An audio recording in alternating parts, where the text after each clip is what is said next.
Hi, I'm Mara Webster with In Creative Company, and today I'm so excited to be joined by the fantastic Takehiro Hira to talk all about the series Shogun.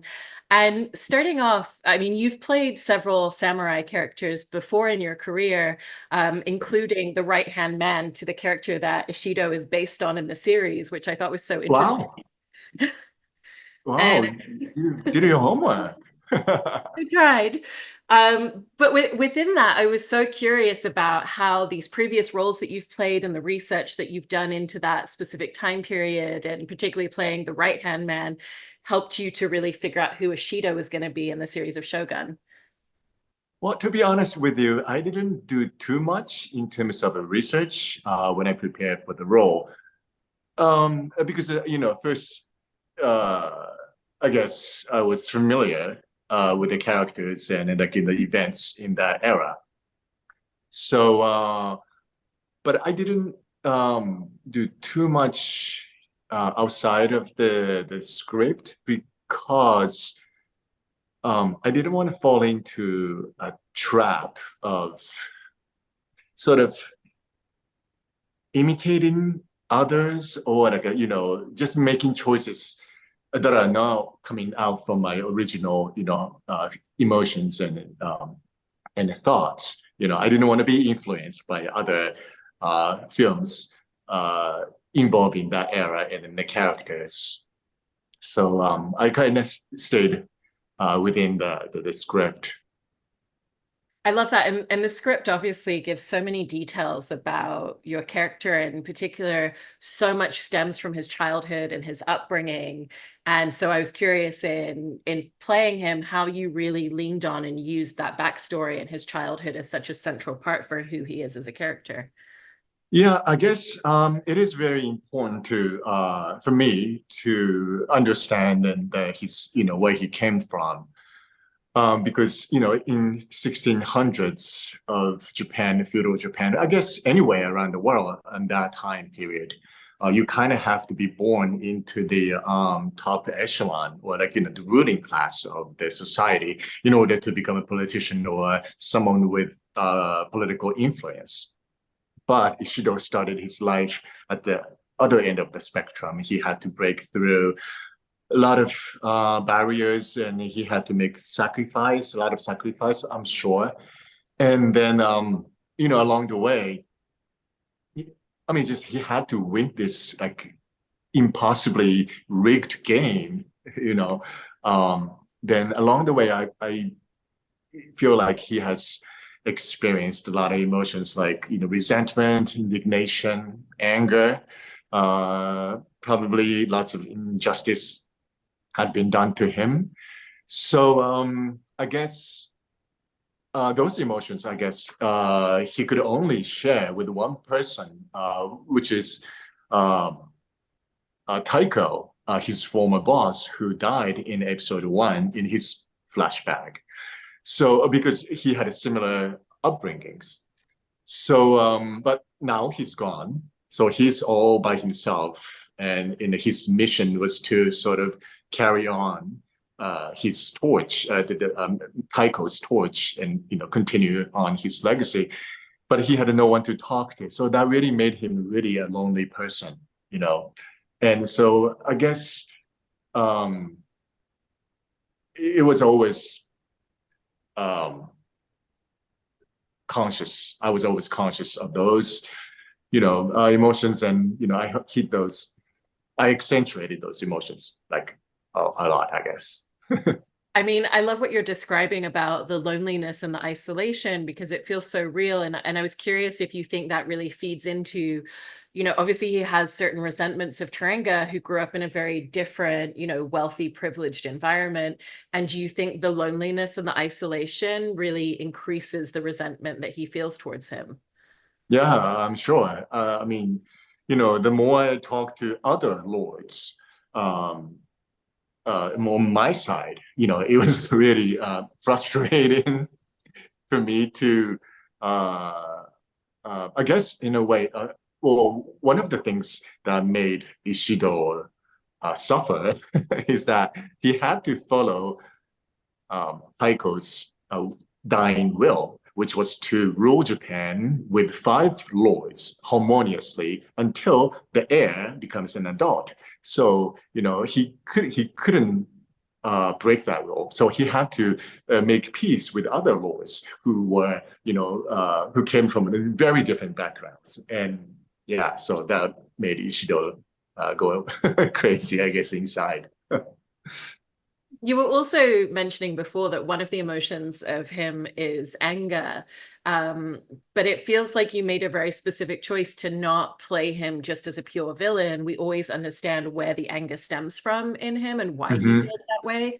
And so, how Hmm. did you make sure that there was always a justification or a reason when you had that emotion with him? Yeah, I guess those emotions that I described, he had it inside, but I guess he can show that, especially in front of those people who came from the privileged family. I have to pretend, well, Ishido had to pretend that I was one of them, in a way, that I'm educated, that I'm the person of this character and the capacity and ability. So I have to put on the face all the time. So, and I guess I played the opposite. Of what I was feeling inside, and that was actually fun uh, to do as an actor. Right. And with what you're describing there, I think it's part of what makes all of the scenes with the council so interesting to watch because I Mhm. think everybody is presenting a version of themselves in those moments. And so what was your experience in terms of filming those scenes where everybody's saying something and presenting a version of themselves, but But actually they all have a different motive underneath? yeah, I guess as a leader of the pack, you know, I would come into the meeting with a concrete idea of how things should be carried out. But every time, every episode, when I have those meetings, someone says something different. It's like, damn it. So, I mean, if you look at it, I mean, it's kind of funny. But It's also interesting with Ishido because there's so many moments in the show where other people are talking about him and saying certain things and who they think he is. And so I was interested in if that was helpful to you in terms of going through the script and just finding all those mentions and looking at how other characters perceive him, or if it for you was just more about what he says and his actions. yeah, I was kind of, I was on the fence with that.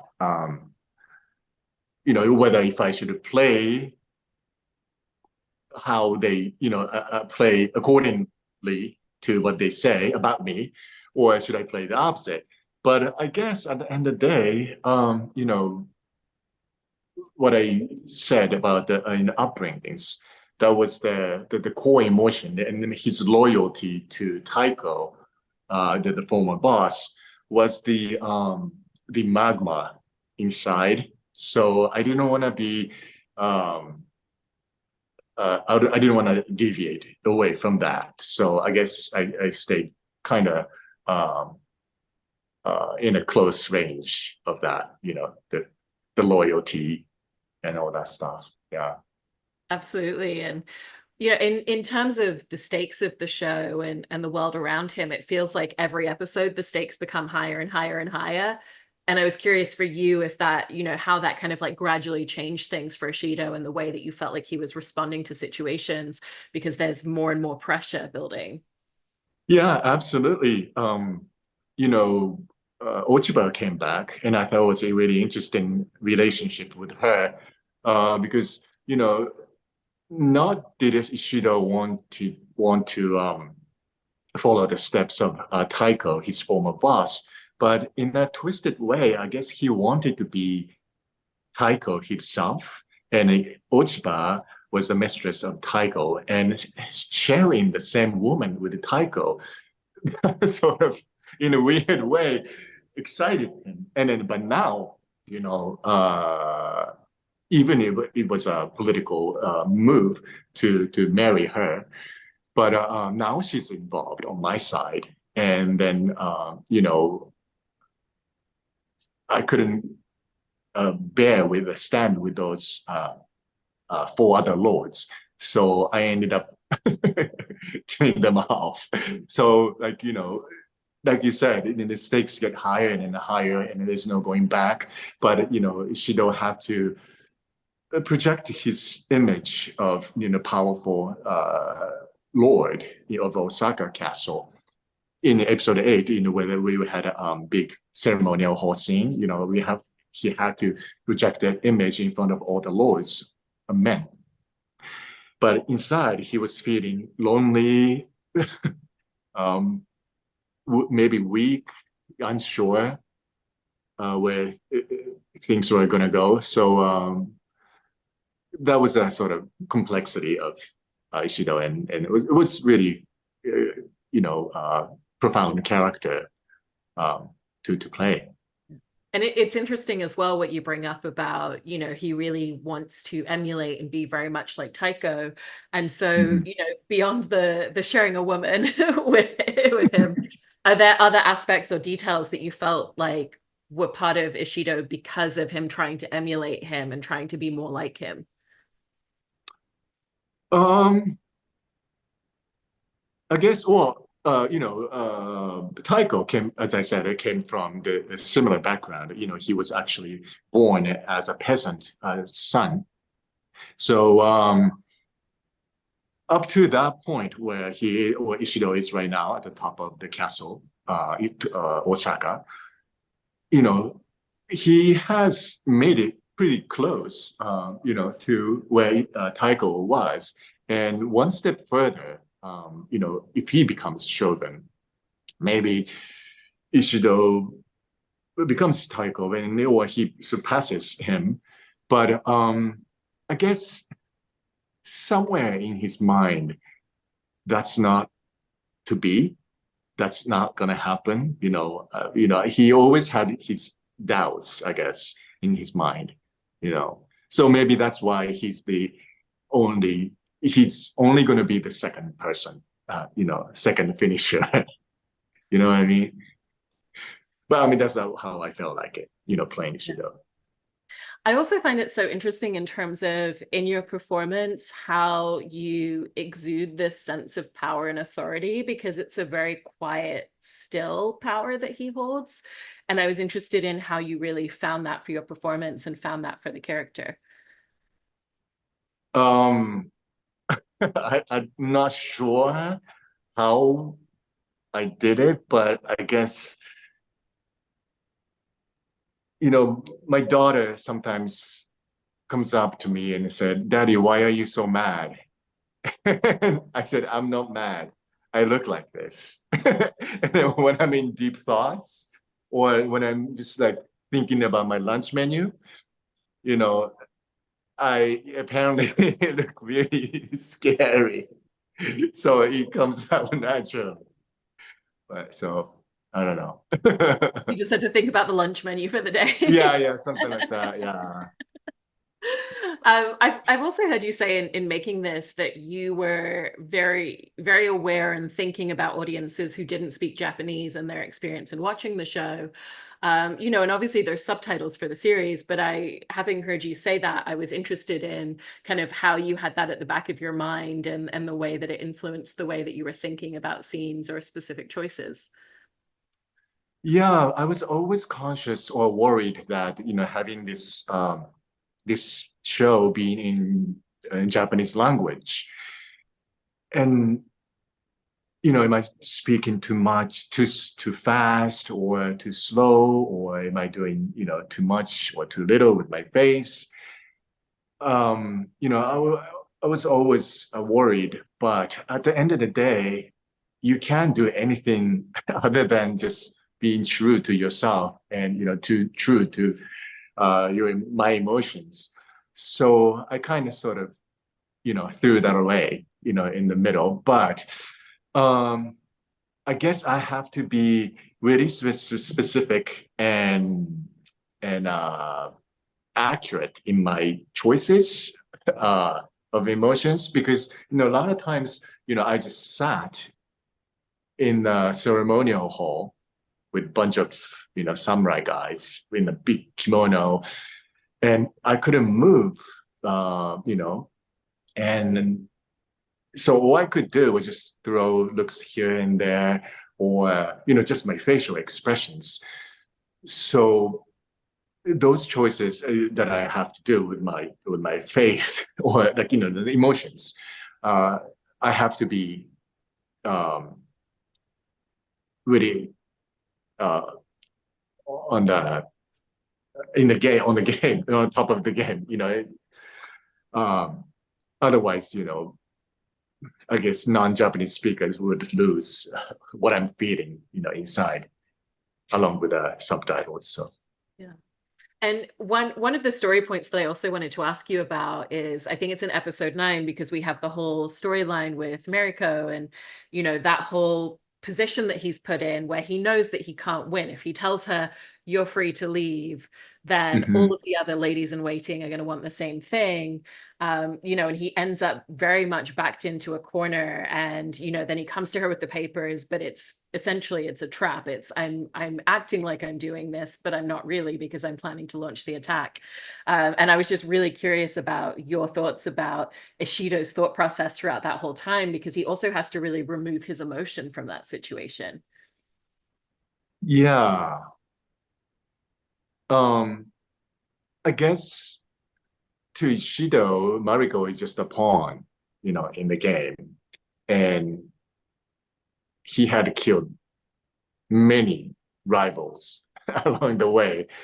So I guess it was just another poor soul, succumb to his plan to become a shogun. But I guess he has to play that, sorry, for being a bad guy. Here's a ticket out, out of the castle.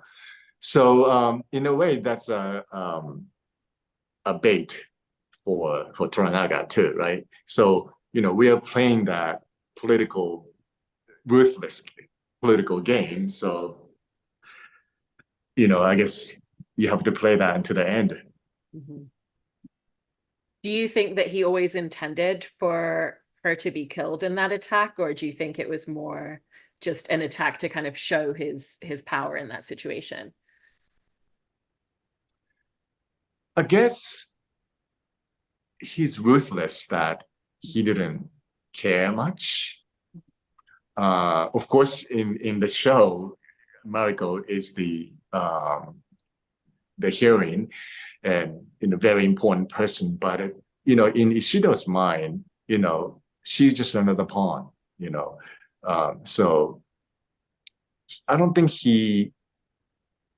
Yabushige goes crazy after he finds out, Mariko got killed. But, you know, Ishido was in a way, move on, move on, good job. You did your part. And so I guess those things made him look like a villain. But yeah, so I guess he didn't really care much. That's that's a bad answer, but I think it was But true it's true that for he the didn't care character. much. Yeah. I mean, he gets quite a bit of pushback from the others after they find out. Do you think that he anticipated that they would be so angry at him and kind of not approve of what he'd done? Or do you think he knew that that was going to be the case all along? Well, I guess he was desperate at the end. He didn't care who sacrificed themselves, but as long as he gets to impeach or win over Toranaga. So I guess that was the the mud struggle at the end. It wasn't very pretty. There's also that moment where they're all sitting together and then there's kind of a rumble from above.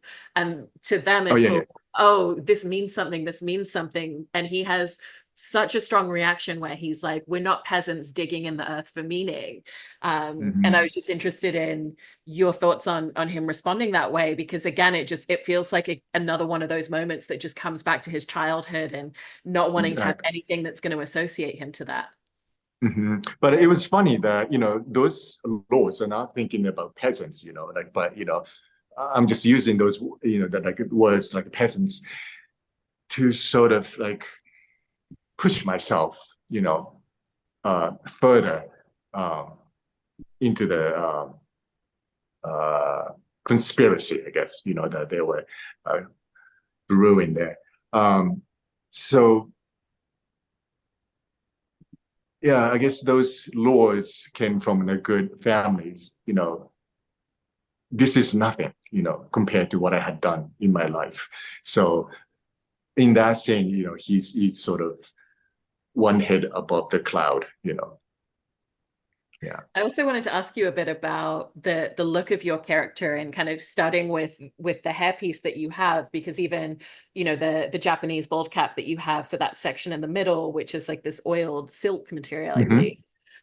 When you have details that are so intricate like that, do you find that it really helps you to step into the character once you're putting them on, and how do details like that really help you to find him? Yeah.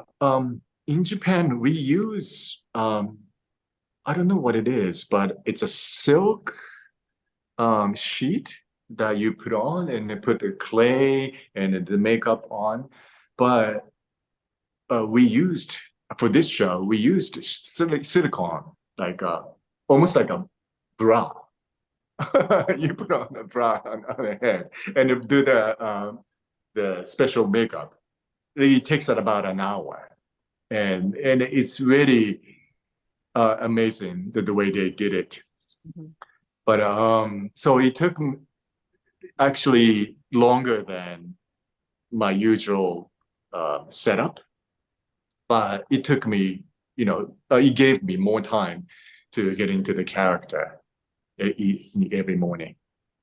Yeah, and it was a great um, collaboration between Japan and Hollywood. Yeah. And the costumes as well. And I've heard the costume Oh. department say that, with the colors for him, that it was very much about fire and ash, and it's Mhm. all connected to earthly elements for all of them. How did the costumes really help you as well? Because again, there's that interesting facet of he's wearing these really beautiful, elaborate outfits, but you also know that that wasn't what he grew up wearing. So it's a very different style for him to adopt into. Yeah, it was really amazing. The costume designer Carlos, he differentiated the colors depending on the clans the people belong to. And so my clan was the silver, and so Yoshii was green, and Toranaga was gold and all that. But when you actually look at it, you can see the difference.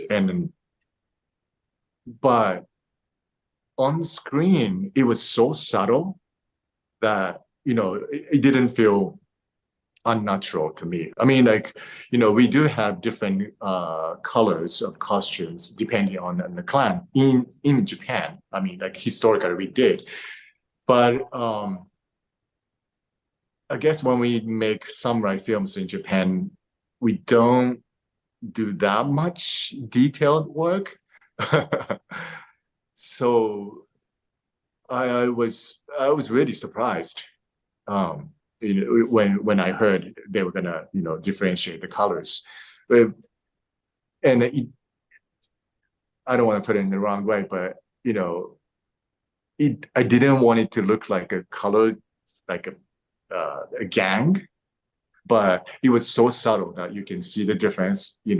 Uh, but um, at the same time, it blended naturally with everyone. So yeah, it was amazing.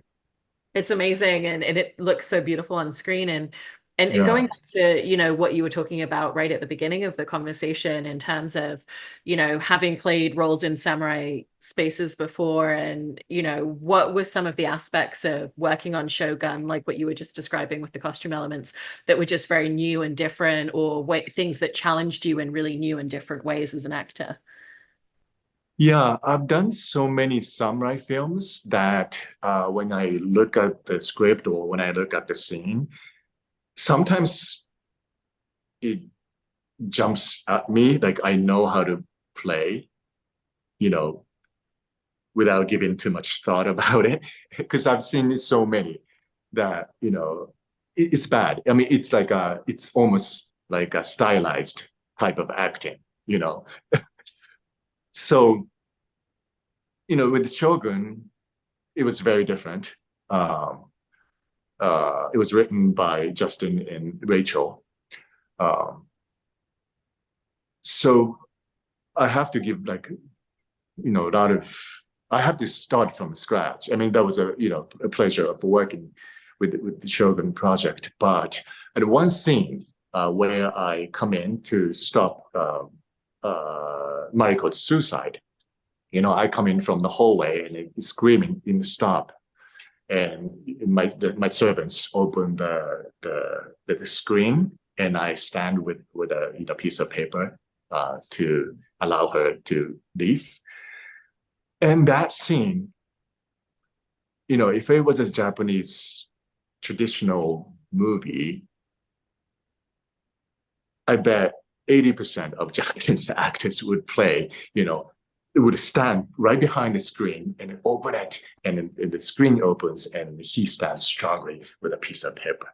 But I did that once on a rehearsal, and the director says, "No, no, no, that's the theatrical." I was like, "Oh my gosh, yes, it is so theatrical." But I've been doing that all my life in Japan, and it's like it was a like wake up call. So I have to throw away all the baggage that I carried from Japan and start from scratch. And that was a huge learning experience for me.